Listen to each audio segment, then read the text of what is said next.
Telugu digital media network లో political కేటగిరీలో #1 కేవలం 72 గంటల్లో 1,50,00,000 వ్యూస్ పైగా పాపులర్ టీవీ నెట్వర్క్. తెలంగాణ రాష్ట్రంలో అధికారంలోకి రాగానే ప్రజా సంక్షేమానికే పెద్దపీట వేస్తూ వరుసపెట్టి పథకాలు అమలులోకి తీసుకువచ్చిన సీఎం రేవంత్ ఇప్పుడు రైతుల శ్రేయస్సు కోసం ఆలోచన చేస్తున్నారు.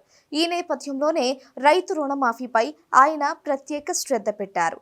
అన్నదాతల శ్రేయస్సుకు తమ ప్రభుత్వం తొలి ప్రాధాన్యత ఇస్తుంది అని చెబుతున్న రేవంత్ సర్కార్ రైతులకు 2 లక్షల రూపాయల వరకు రుణమాఫీ ఇవ్వడానికి సిద్ధమవుతోంది. తమ మేనిఫెస్టోలో ప్రకటించిన విధంగా రైతులకు ఒకేసారి 2 లక్షల రూపాయల రుణమాఫీని అమలు చేస్తామని ఇప్పటికే పలువురు మంత్రులు హామీ ఇచ్చారు. ఆగస్టు 15 లోపు 2 లక్షల రుణమాఫీ చేసి తీరుతామని సీఎం రేవంత్ రెడ్డి కూడా అన్నారు. 2019 ఏప్రిల్ 1 నుంచి 2023 డిసెంబర్ 10వ తేదీ వరకు రైతులు తీసుకున్న రుణాలకు మాఫీ వర్తిస్తుందని చెప్పారు. అయితే ఎలక్షన్ కోడ్ కారణంగా తెలంగాణ రాష్ట్రంలో రుణమాఫీకి బ్రేక్ పడింది. ప్రస్తుతం రుణాలను మాఫీ చేయాలనే లక్ష్యంతో ప్రభుత్వం కసరత్తులు షురూ చేసింది. ఈ మేరకు మార్గదర్శకాలను సిద్ధం చేస్తోందట. జూన్ 4వ తేదీన ఎన్నికల ఫలితాలు రాగానే ఈ మార్గదర్శకాలను రిలీజ్ చేసి రుణమాఫీ అర్హతలపై క్లారిటీ ఇవ్వాలని భావిస్తోందట ప్రభుత్వం.